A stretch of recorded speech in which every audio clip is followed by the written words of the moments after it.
사랑하는 여러분, 선지자는 어떤 사람일까요? 구약 성경에는 정말이지 많은 선지자들이 등장하는데요. 그들의 삶을 우리가 가만히 들여다보며 한 가지 공통된 모습을 보게 됩니다. 그것은 바로 철저하게 그들은 하나님의 말씀에만 순종하는 사람들이었다는 것이죠.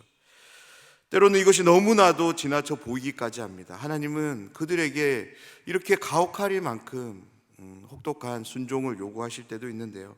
그렇다면 왜 선지자는 이토록 하나님의 말씀에 완전한 순종을 보이는 걸까요? 때로는 지나칠 정도로 가혹할 만큼 철저하게 하나님의 말씀에 순종하는 모습을 보이는 것일까요? 두 가지 이유가 있는데요. 먼저는 이스라엘 공동체가 하나님의 말씀에 어떻게 반응해야 되는지를 일깨워주기 위해서 선지자는 그와 같은 모습을 보입니다. 우상 숭배로 인해 눈이 있어도 보지 못하고 귀가 있어도 듣지 못하게 된 이스라엘 백성들이 다시금 하나님의 말씀 앞에 바르게 반응할 수 있도록 하나님은 선지자들을 사용하셔서 그들의 순종을 통해서 이스라엘 백성들의 마음을 이제 돌이키려 하시는 거죠. 또 다른 이유는 선지자는 바로 예수님을, 다시 오실 메시아이신 예수님을 예표하는 사람들이기 때문입니다. 선지자는 장차 오실 메시아, 그 예수님의 모형으로서 구약시대 이스라엘 백성들에게 장차 오실 메시아의 모습, 특별히 하나님의 말씀에 대한 선포와 성취, 그리고 모든 말씀에 순종을 보이는 모습을 통해서 메시아를 이제 암시해 주고 있는 거죠. 하나님의 백성인 이스라엘 민족은 하나님의 말씀에 온전한 순종, 철저한 순종을 보여야 했습니다. 그런데 열왕기상 1장을 시작으로 17장에 이르기까지 성경에 일관되게 우리에게 보여주는 이스라엘 백성들의 모습은 하나님의 말씀에 대한 순종이 아니라 하나님의 말씀에 철저히 불순종하는 반역의 모습이었습니다. 사랑하는 여러분, 이스라엘의 이런 부패 상황을 보면서 우리가 어떤 마음을 가져야 될까요? 어떤 태도를 가져야 될까요? 그것은 더욱더 하나님을 신뢰하는 태도이고 마음입니다.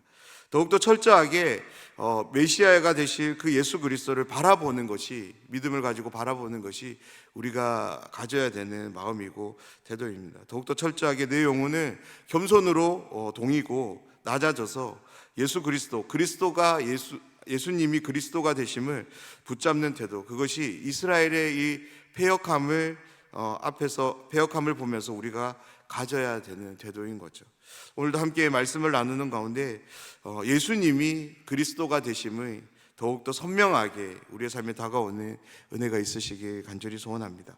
우리의 구원의 소망이시며 마침이 되시는 그리스도 예수가 나의 삶에 정말로 그렇게 함께하기를 우리가 오늘 하루 같이 기도했으면 좋겠는데요. 그분 안에서 마음의 소원을 아뢰며 또한 이 새벽 시간 그렇게 기도하기를 소원합니다. 오늘 말씀은 상당히 긴 시간, 정확하게는 3년이라는 시간이 흐른 뒤라는 소개와 함께 하나님의 말씀이 다시 엘리야에게 주어지는 상황으로 말씀이 시작됩니다. 1절 말씀입니다. 많은 날이 지나고 제3년에 여호와의 말씀이 엘리야에게 임하여 이르시되 너는 가서 아합에게 보이라. 내가 비를 지면에 내리리라. 아멘. 1절 내용은 이제 하나님께서 엘리야에게 너는 아합을 찾아가고 하나님께서 비를 이제 내리게 할 것이다 라는 말을 전하라고 합니다. 이 1절의 말씀은 이제 18장을 시작하는 데 있어서 꼭 필요한 중요한 말씀입니다. 왜냐하면 이스라엘 지역에 기근이 온 것은 오로지 하나님이 말씀하신 바, 하나님께서 말씀하셨기 때문에 이 상황이 벌어졌기 때문입니다. 우리가 믿고 사랑하며 예배하며 섬기는 하나님은 말씀하신 바를 그대로 이루시는 하나님이십니다. 왜 이 말씀이 필요하고 중요하냐면 이 기근이 바로 하나님으로부터 말미암았음을 드러내기 위해서인 거죠. 그렇지 않을까요? 비를 막으신 하나님께서 하늘에서 비를 열어주시는, 다시 비를 내리겠다라는 이 말씀을 주시지 않는다면 비가 오지 않은 것을 시작으로 비가 다시 오는 이 모든 것들이 하나님의 주권적인 역사 아래서 진행된 것이 아니라 우연히 맞아 떨어진 것으로 보여질 수 있기 때문에 그런 거죠. 그렇습니다. 지금 이스라엘 지역의 기근은 하나님의 말씀, 하나님께서 말씀하심으로 막으신 역사의 결과이고, 기근을 내리신 하나님께서 이제는 다시 말씀하심으로 이제 비를 내려 주시는 거죠. 이 말씀을 가만히 묵상하면 이제 한 가지 이상한 점을 우리는 발견하게 됩니다. 어떤 점이 이상하냐면 이스라엘이 지금 섬기고 있는 우상인 바알 때문인데요. 바알은 고대 가나안 전통신으로 농경 사회에서 가장 중요한 비를 관장하는 신이었습니다. 이 이야기를 들으시니까 어떠십니까? 조금 이상하지 않습니까? 지금 이스라엘은 그 어느 때보다 열심으로 정성으로 바알을 섬기고 있습니다. 바로 비를 관장하는 신인 바알을 섬기고 있는 거죠. 그런데 지금 이스라엘 지역에 무엇이 없냐면 비가 없습니다. 농경사회에서 비는 햇빛만큼 절대적입니다. 오늘날에야 관계수로가 잘 발달돼서 조금 비가 오지 않아도 그리 걱정하지 않아도 되는데요, 말씀에 나오는 3년이라는 이 긴 세월만큼 비가 내리지 않는다면 오늘날에도 국가적인 문제가 될 수 있는 거죠. 이 말씀을 계속적으로 묵상해 보면 이상함을 넘어서 무섭게 다가오는데요. 왜냐하면 비를 필요로 하는 나라에서 비를, 그것도 우상을 통해서 얻으려고 하니까 하나님이 어떻게 하시냐면 비를 완전히 막아버리시는 거죠. 하나님은 이 기근의 상황을 통해서 그들이 섬겼던 우상 바알의 무능함을 폭로하고 계신 것입니다. 비가 오지 않는 상황에서, 그것도 3년이라는 긴 시간 동안 비가 내리지 않는 그런 상황을 보면서 이스라엘 백성들이 가만히 있었을까요? 성경은 기록하고 있지 않지만 분명히 비를 고대하면서 바알 신앙이 전국 각처에서 만연되었을 것입니다. 이스라엘 민족은 그럼에도 비가 내리지 않는 이 상황을 보면서 그들이 믿고 섬겼던 바알의 무능함을 그들은 깨달아야 됐던 거죠. 2절에서 엘리야는 아합을 찾아 사마리아로 향합니다. 그리고 열왕기 기자는 그 땅 사마리아에 기근이 심했다라는 의도적으로 이 말을 남기는데요, 어떤 의도가 담겨 있냐면 사마리아는 당시 북이스라엘의 수도로서 바알 신앙이 가장 왕성하게 행해졌던 곳인 거죠. 바알 신앙이 가장 왕성한 곳에 기근이 심하다는 이 말은 가장 역설적인 상황인 거죠. 다른 지역은 비가 없더라도 가장 왕성하게 바알 신앙이 되어지고 있는 이 사마리아 땅만큼은 비가 있어야 되는 거죠. 바로 열왕기 기자는 이 조롱의 의미를 의도적으로 기근이 심했다라는 이 말을 통해서 폭로하고 있습니다. 3절을 시작으로 오바댜에 대한 소개가 시작됐는데요, 아합 왕 시대 바알 신앙으로 인해 여호와 신앙이 가장 어두웠던 그런 시대였음에도 불구하고 성경은 하나님을 지극히 경외한 사람이 있음을 우리에게 보여줍니다. 그런데 그는 왕궁을 맡은 자, 새 번역에서는 국내 대신으로 왕궁에서 가장 많은 일들을 맡아 일하는 사람이라는 의미로서 번역하는데요, 그렇습니다. 궁에서 상당히 높은 관직이 있었던 사람 오바댜를 소개합니다. 어떻게 바알 신앙이 가득한 이스라엘 사회에서 여호와 신앙으로 가득 찬 오바댜가 국내 대신이 될 수 있었을까요? 이것도 참으로 아이러니한 상황인 거죠.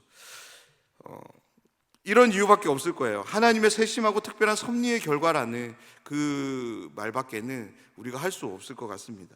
그렇습니다. 시대가 아무리 어둡고 죄로 가득 찬 사회일지라도 하나님은 하나님의 사람들을 곳곳에 두시고 하나님의 뜻과 하나님의 역사가 그치지 않게 하신다는 것을 오늘 성경 우리에게 보여줍니다. 특별히 우리 모두가 오늘 오바댜처럼 엘리야처럼 그렇게 사용되기를 간절히 소원합니다.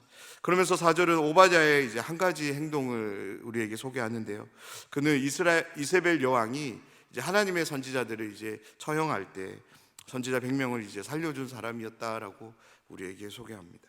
그런 오바댜를 아합이 부르는데요, 5절 말씀입니다. 아합이 오바댜에게 이르되 이 땅의 모든 물 근원과 모든 내로 가자. 혹시 꼴을 얻으리라.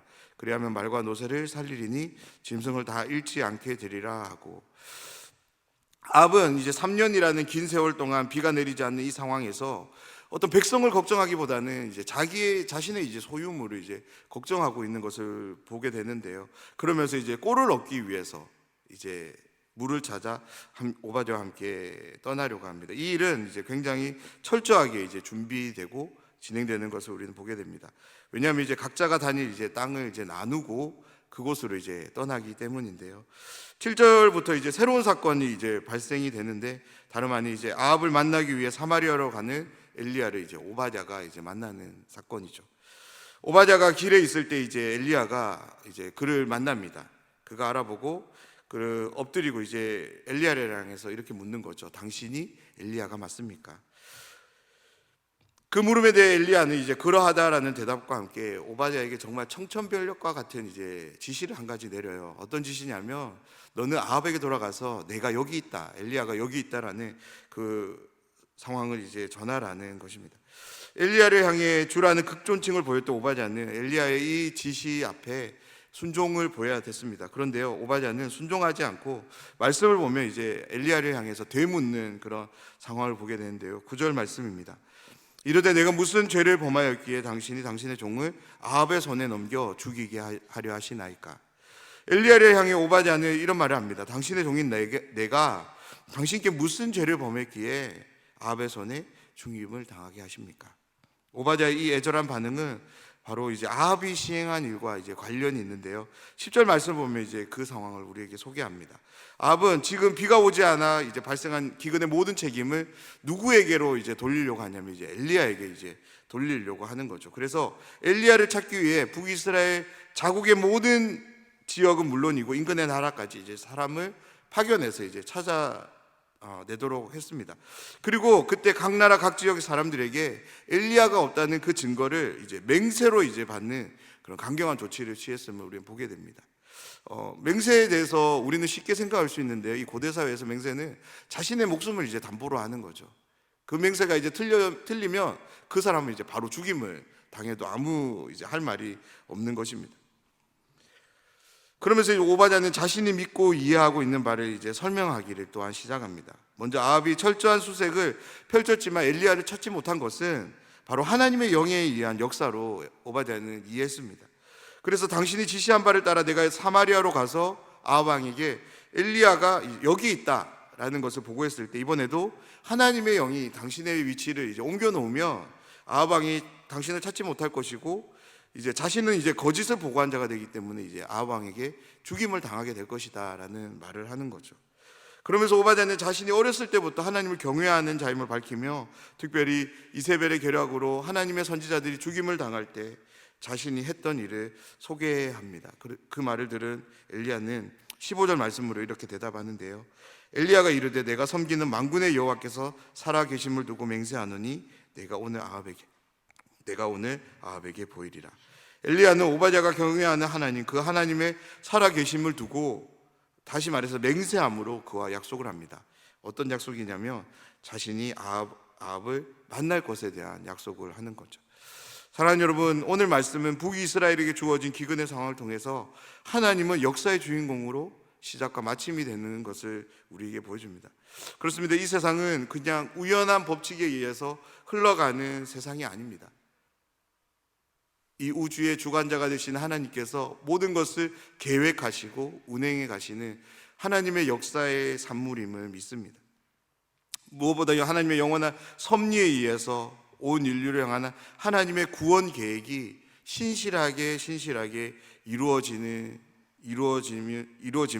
믿습니다. 오늘 하루도 우리가 이 믿음이 우리와 함께 하기를 원합니다. 우리에게 주어지는 모든 일상들이 그냥 내 결정과 내 뜻에 의해서 만들어지고 진행되는 것이 아니라 모든 것이 하나님의 뜻 안에서 다 이해될 수는 없지만 다 받아들일 수는 없지만 그러하다라는 그 믿음이 우리와 함께 하기를 간절히 소원합니다. 또한 오늘 말씀은 아무리 죄악으로 가득 차고 그로 인해 어둡고 절망적인 시대라 할지라도 하나님은 도저히 하나님의 사람들을 두시고 하나님의 뜻을 성실히 이루어 가시는 분이시라는 거죠. 사랑하는 여러분, 오늘 이 시대에도 하나님은 동일한 방법으로 하나님의 뜻을 이루어 가심을 믿습니다. 고대 북이스라엘 시대 엘리야와 오바댜를 들어 사용하셨다라면 오늘 이 시대에는 우리를 들어 사용하셔서 하나님의 뜻을 구원 역사를 이루어 가실 줄 믿습니다. 특별히 교회는 행복 나눔 축제를 지금 기도로 준비하며 또 작정하며 진행하고 계시는데요. 우리의 이 작은 섬김들이 하나님의 구원 역사를 이루어드리는 귀한 통로로 사용될 수 있도록 우리가 기도하고 동참하기를 원합니다.